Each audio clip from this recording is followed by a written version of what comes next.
제가 우리 글로벌 뉴스 먼저 가세요. 마이크.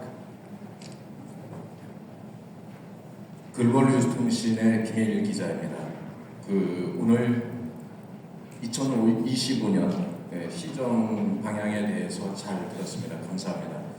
제가 궁금한 것은 중소기업들에 대해서 아까도 시장님 말씀하셨는데 해외 수출을 위해서는 ESG 경영이 필수가 될 것입니다. 그래서 우리 다양한 지원 사업들이 있는데 ESG 경영 컨설팅이나 또 ISO 14001, 또 45001, 501, 27001이나 이런 ESG와 관련된 인증 사업을 통해서 중소기업들이 해외 시장 진출을 위해서 준비할 수 있는 이런 지원 사업들이 또 있는지 그것이 좀 궁금합니다. 실제적으로 중소기업 컨설팅을 가보면 많은 기업들이 준비가 안 돼 있고요.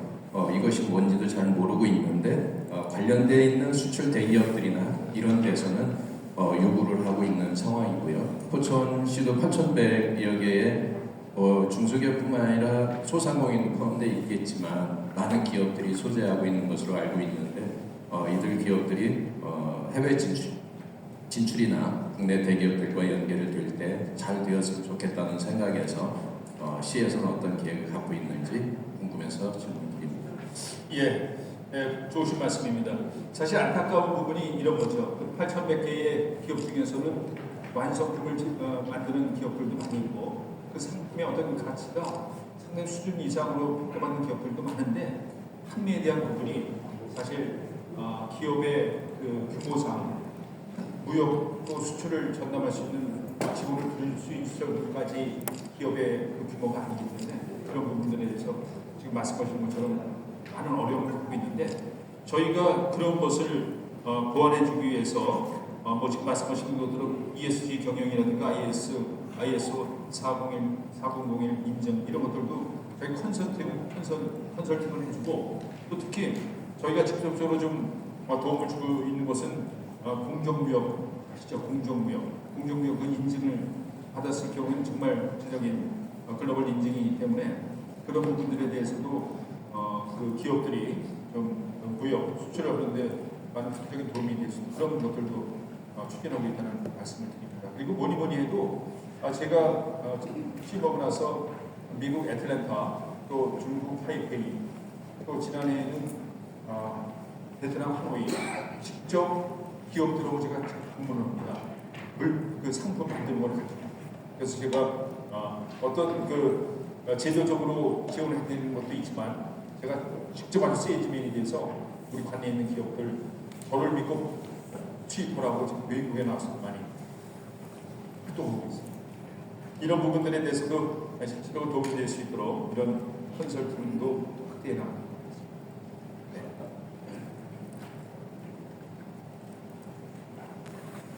저주에 공드린 뉴스. 네, 공드린 뉴스 최철규 기자입니다. 2025년에도 변함없이 포천시 발전을 위해서 애써주시는 100여 명 시장인 1천여 명의 포천시 공직자들에게 대단히 감사드립니다. 비상계엄으로 나라 꼴이 엉망진창임에도 불구하고 지방 행정이 이렇게 반드시 똑바로 가고 있다는 것에 대해서 포천 시민, 지역 언론 기자로서 뿌듯하고 안심이 됩니다. 제가 드리고 싶은 질문은 포천시 2025년 관광 부분에 있어서 포천시 관광의 고질적인 문제는 체류형 관광이 되지 못하고 잠깐 들렀다가 빠져나가는 것이라고 생각을 합니다. 지금 한탄강의 여러 요소들에서 각종 행사들을 통해서 굉장히 많은 애를 쓰고 계시는데 제가 질문 드리고 싶은 건 새롭게 만들어서 관광객들을 유인하는 것도 굉장히 중요하지만 이미 완성되어 있는 예를 들자면 일동면에 있는 칸 리조트 같은 경우에 그 인프라들이 그대로 사장되어 있고 사라져버림으로써 포천시 경제 전국적으로도 좀 문제가 생길 것 같은데 작년 여름에 칸 리조트 방문하셔서 이걸 활성화시킬, 오픈시킬 방안을 연구하시고 정책을 만든 것으로 알고 있습니다. 2025년에 칸 리조트를 열 수 있는 구체적인 방법이 있다면 민선 8기에서 완성할 수 있는지 설명해 주시기 바랍니다. 예, 아주 중요한 말씀 해주셨습니다. 저희 체류형 관광을 위해서 현재 산조호수 가족호텔 부지를 민간 투자 사업을 유치하기 위한 노력, 또 아니면은 민간한테 매각을 통해서 민간이 자율적으로 창의성을 가지고 숙박시설 운영하는 방법, 또 특히 한탄강 주변에 관광지 10만 평 정도를 지정을 해서 한탄강 호수터리에는 건물을 못 짓기 때문에 그 인근의 관광지를 지정을 통해서 숙박시설을 만들어가는 것을 유도를 하고 있고, 또 특히 정말 안타까운 것은 칸 리조트라든가 베어스타운처럼 기존에 있는 건물을 활용하면 참 좋은데 이런 것들을 못하는 게 아주 안타깝죠. 그래서 저는 취임과 동시에 그런 부분에서 많은 애를 쓰고 있는데, 이게 사실 작년 연말까지만 해도 3일 회계법인이 이제 매각 주관사로 선정이 돼서 많은 노력을 하고 있어서 아마 4개 업체가 응찰을 한 것으로 알고 있는데, 그게 또 어느 부분인지는 정확히 판단할 수 없습니다만 그게 좀 늦어지고 있고 또 다시 무산돼가는 그런 과정이 있다는 말도 들었는데 너무 안타까운 거예요. 그래서 저희가 그 부분에 대해서는 뭐 일단 주도적으로 어떻게 할 수는 없지만 이제 3일 회계법인이라는 그 또 신뢰성 있는 책임감 있는 기업이 매각 주관사로 선정이 되어 있기 때문에 또 머지않아 저희 반에는 6일 내에 꼭 해결하고 싶은 그런 부분에 있다는 말씀드리고, 베어스타운도 저희가 김용태 국회의원하고 함께 이랜드 모 회사를 베어스타운의 모 회사를 이렇게 접촉을 하면서 많이 협의하고 있다는 말씀. 아마 좋은 방향이 있도록 우리 언론인께서 관심 가져주시죠. 네.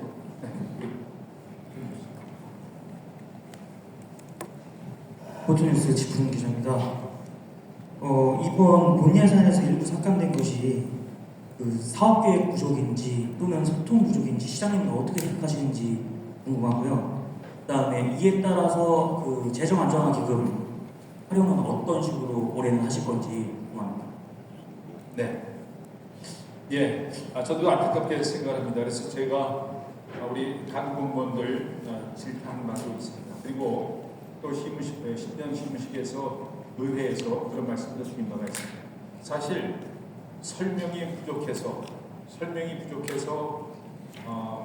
그 예산을 삭감한다는 것은 설명을 못한 분이나 설명이 부족하면 더 많은 자료를 요구해서 설명을 듣고 판단해야 되는 의회나 저희는 좀 문제점이 있다고 생각합니다. 그러나 남 탓하기 전에 우리 간부 공무원들이 평상시에 그 예산 편성을 보시기만이 아니라 평상시에 내가 책임지고 부서 책임제를 운영하면서 부서장에게 책임도 줬는데 그때 가서 그냥 신용하듯이 하다가 의회에서 안 돼요.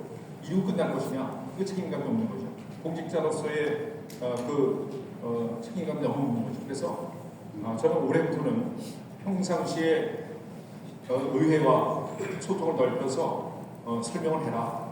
그래도 불구하고 의회에서 삭감하는 부분은 의회 고유 권한이기 때문에 그건 어쩔 수 없는 거예요. 설명이 부족해서 삭감은 된다는 소리를 들으면은 저는 해당 간부 공무원을 저는 또 인사권 가지고 해결할 수밖에 없는 거니까 그런 부분에 있다는 말씀을 분명히 드렸고, 또 재정 안정화 기금은 사실 우리 시의 입장에 봤을 때는 잘 써야 될 부분이라고 저는 생각합니다. 그래서 일정 부분 주민들의 요구사항은 많은데 주민들이 당장 불편하다 이러는데 재정 안정화 기금에 넣어놓고 우리는 부자다 이렇게 얘기할 겁니다. 그래서 저는 취임과 동시에 재정 안정화 기금을 일정 부분 주민들 수건 사업 해결을 위해서 사용을 하고 있습니다. 그러나 그것을 일시에 그것을 다 소진하면서 할 정도는 아닌 거고, 저는 이렇게 시기별로 또 예기치 못하는 돌발 상황들이 발생할 거라고 생각합니다. 그런 부분에 쓰여질 거고, 올해 같은 경우에는 아마 민생 차원에서 민생 지원 차원에서 많은 그 구상을 하고 있는데, 제가 아까 모두에 설명드린 것처럼 지역 사랑상품권 이런 것들이 월 이거 잘만 활용을 하면은 더 월에 1년에 몇십만 원 지원해주는 것보다 더 효과가 있을 거라고 생각합니다. 아까 말씀드린 것처럼 월 60만 원을 충전을 해서 사용을 할 때 그 사람이 사용을 하니까 사용을 하면서 물품을 구입하는데 싸게 구입하니까 좋고 물품을 파는 사람들은 실질적으로 그 소비가 이루어지니까 우리가 예를 들어서 뭐 직접적인 비유가 될지 모르겠습니다만 1년에 10만 원을 나눠준다. 전 시민에게 그 소비를 다 유도할 수는 없는 거죠. 그러나 이거는 100% 소비를 유도하는 겁니다. 다만 어르신층에서 어르신들이 이런 것을 뭐 충전하고 이런 것을 자유롭지 못하게 하니까 그런 한계점은 있습니다만 저희가 오죽 없는 어르신들 1년에 분기별로 5만 원씩 1년에 20만 원 이상 또 더 많이 쓰시는 분들은 더 많이 충전을 해드리면서 교통카드 지급을 해드리지 않았습니까? 그런 똑같은 겁니다. 소비를 실질적으로 소비하는 사람들에게 더 채워주자. 그래서 더 소비를 촉진하자. 지역 경제가 돌아가게 만들자. 이런 거죠. 그래서 그런 부분에 활용할 그런 계획이 있다는 말씀. 예. 헤럴드 경제. 예, 헤럴드 되신 분 감사합니다. 저는 행정혁신 요 부분이 눈에 띄는데 그 근무평정이라든가 출산 장려 정책 내용도 아주 구체적이고 그런데 이 제도가 강제성을 띠고 공감대를 형성하기 위해서는 그 기준이라든가 지침 이런 것보다는 아예 법제화해서 제도를 그 법으로 조례를 제정한다거나 이렇게 하면 훨씬 더 효율적인 것 같은데 그 절차를 어떻게 생각하고 계시는지 설명 좀 부탁드리겠습니다. 아주 정확한 말씀이시죠. 정확한 말씀이 이게 저희가 전 공직자를 대상으로 할 수는 없지만 우리 포천시 운영은 인사규칙 운영을 제가 규칙을 정해서 운영을 하고 있습니다.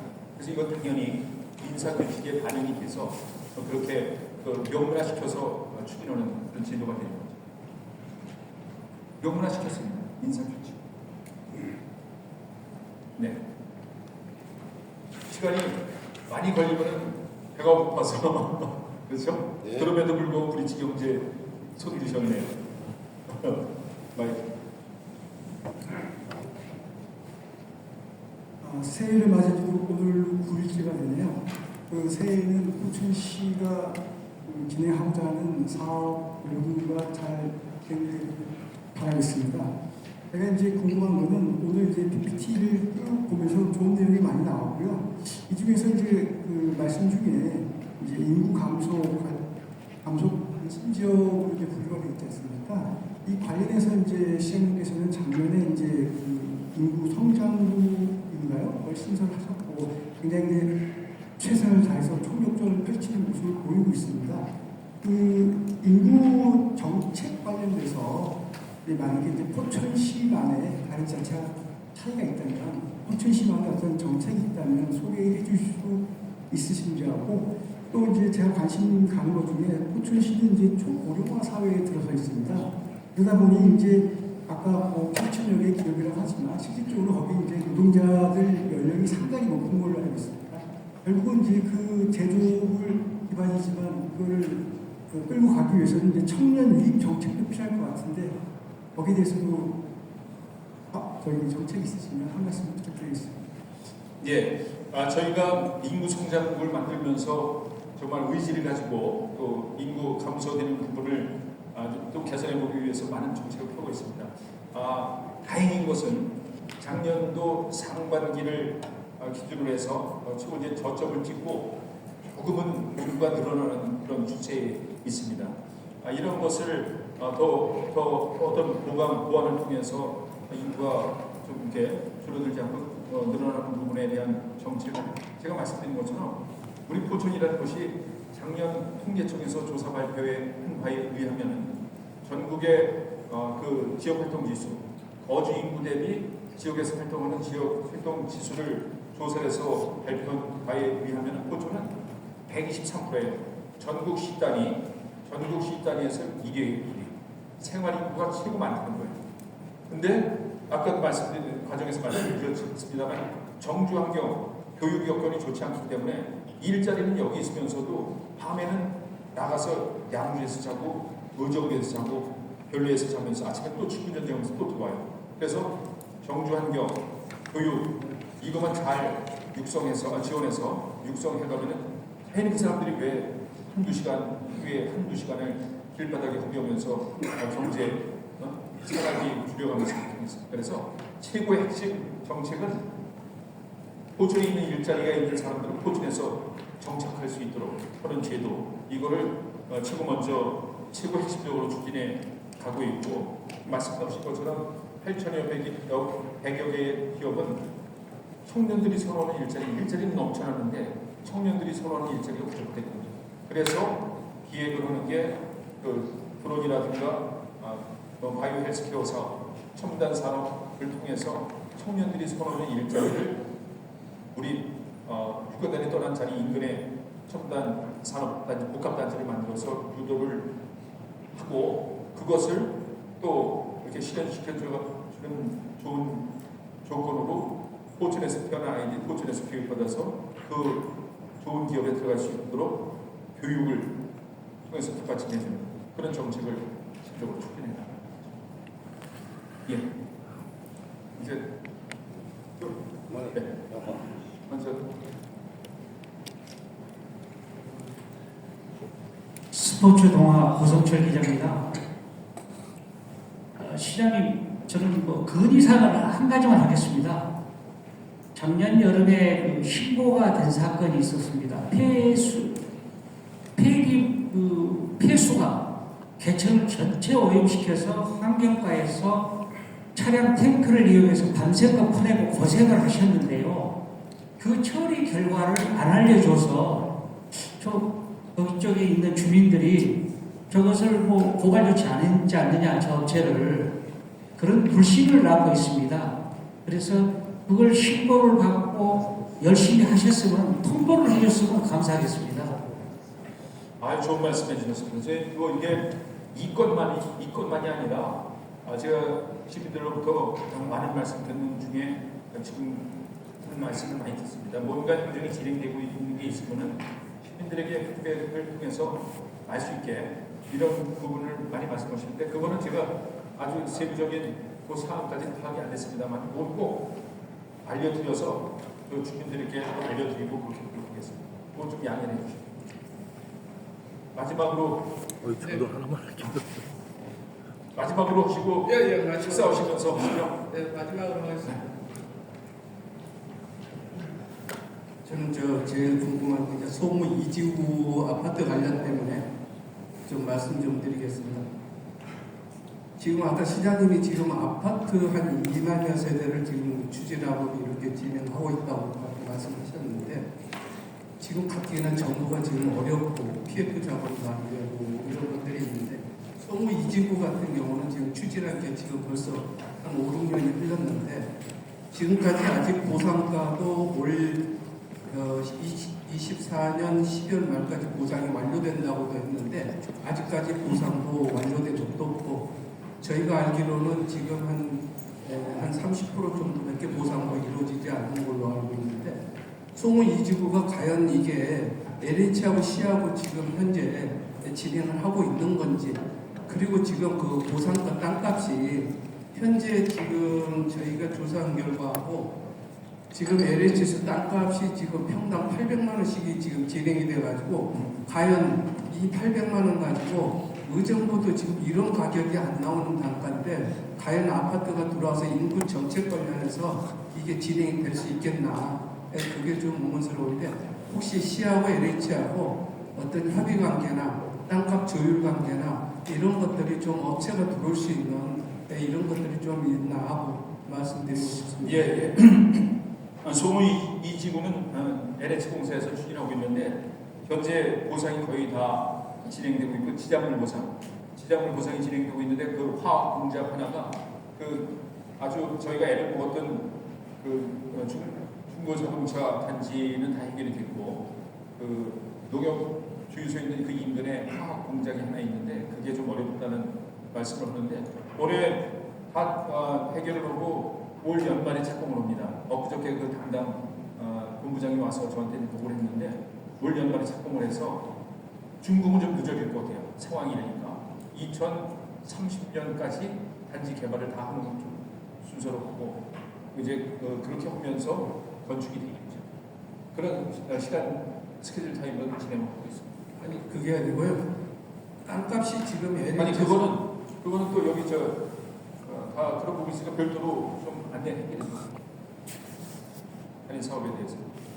아무튼 시간 뭐 다 했으면 좋겠습니다만 또 기다리시는 분들이 있고 그렇게 양해를 해주시죠. 한 가지만 드릴게요. 예. 또 짧게. 네. 저기 마이크 좀 주세요. 네, 질문. 사업 현황에 대해서 별도로. 네, 경제TV 양상영 기자입니다. 질문 받아주셔서 감사드립니다. 네. 오늘 시정 방향에 대해서 질문하시라고 그래가지고 사실은 드론 관련해서 질문을 준비했는데 그거는 뭐 나중에 하기로 하고요. 오늘 몇 번이나 시장님이 강조를 하셨는데 적시적기에 사업을 꼭 시행해야 된다. 그러면서 이제 선단초등학교 놀이터, 물놀이장, 쌈지 주차장 여러 가지 열거하셨는데요. 간단히 말씀드려가지고 시장님의 그 보편적인 지원하고 선별적인 지원. 아까도 뭐 연재창 부의장이 소비 촉진금 뭐 이런 것도 제안을 했는데요. 파주시 같은 경우에서도 민생안전 뭐 특별 지원금 해가지고 보편적 지원으로 전 시민한테 10만 원씩 520억을 이제 지원한다고 합니다. 근데 우리 바로 코앞에 있지 않습니까? 설이. 근데 뭐 부천시의회 임시회가 언제 열려가지고 이게 통과될지 모르겠지만 시장님께서는 간단히 말씀드려가지고 시정 방향으로 보편적 지원은 전혀 염두에 두고 계시지 않은 것 같아요. 네. 선별적 지원을 하시는 게 시장님의 개인 철학입니까? 아니면 포천시의 시정 철학입니까? 이상입니다. 예. 저희가 코로나 팬데믹을 겪으면서 아마 그런 부분에 재난지원금에 대한 부분이 많이 실행이 됐었죠. 그런데 저는 이제 저의 소신은 그렇습니다. 아마 그때 당시에 우리 포천에서 몇 회에 걸쳐서 재난지원금이 지급된 게 한 1,000억 될 것 같은데 1,000억이라는 예산이 아마 이게 이제 문제는 있습니다. 그 당시에는 필요했었죠. 근데 흘러가면 한 달만 지나도 그거를 어떻게 썼나 하는 생각도 들 거라는 판단하는 거예요. 저는 그래서 오히려 우리가 재정적으로 부자 동네도 아닌데 그런 예산을 차라리 시민들이 아주 불편해하는 인근의 주차장을 더 조성을 해주고 또 학교 아이들이 미래 아이들이 공부할 수 있는 비용에 더 좀 투자해주고 이러는 게 효과적일 것이냐 불특정 다수인들 전 시민을 대상으로 얼마를 일률적으로 지급해서 거기서는 소비를 하는지 안 하는지도 모르고 그게 얼마만큼 효과 있는지 모르는데 그렇게 하는 게 옳은 것이냐 하는 부분에 대해서는 논란이 많죠. 그러니까 저는 시를 경영함에 있어서 또 어떤 재정적인 여건 또 그 정책의 실효성 이런 것들을 따져봤을 때 그런 것보다는 장기적인 투자를 통해서 지속적으로 포천 시민이 편해지는 행복해지는 그런 사업이 우선이 돼야 된다는 소식을 가지고 있습니다. 다만 그런 것을 보완해주기 위해서 저희가 지금 지역 상품권을 월 60만 원이나 충전해 주잖아요. 그거는 한 달에 그게 인센티브를 10%만 줘도 10%만 줘도 매달 6만 원 그리고 5%를 캐시백을 통해서 돌려주기 때문에 거의 매달 10만 원을 주는 거예요. 이거는 직접적인 소비로 이어지는 거고 그래서 그런 거를 더 촉진시켜주는 게 효과적이지 않느냐 이렇게 보는 거죠. 저게 민생이 최우선입니다. 근데 누구의 민생인지 시민 여러분과 함께 어떤 시민과 함께 하는지 그런 게 궁금했습니다. 사실. 예, 그렇습니다. 정말 소비를 통해서 지역의 한원이 돼서 또 소상공인으로 살고 소비자는 싼 가격에 사서 좋고 이런 것을 원하는 거죠. 그냥 소비가 되는지 안 되는지 모르는데 다 불출적 다수인들한테 가서 통장에 넣어놓고 잠겨져 있는 게 옳은 것이냐 이런 거죠. 고맙습니다. 네, 고맙습니다. 제가 앞으로 네, 이상으로 오늘 기자회견을 모두 마치겠습니다. 함께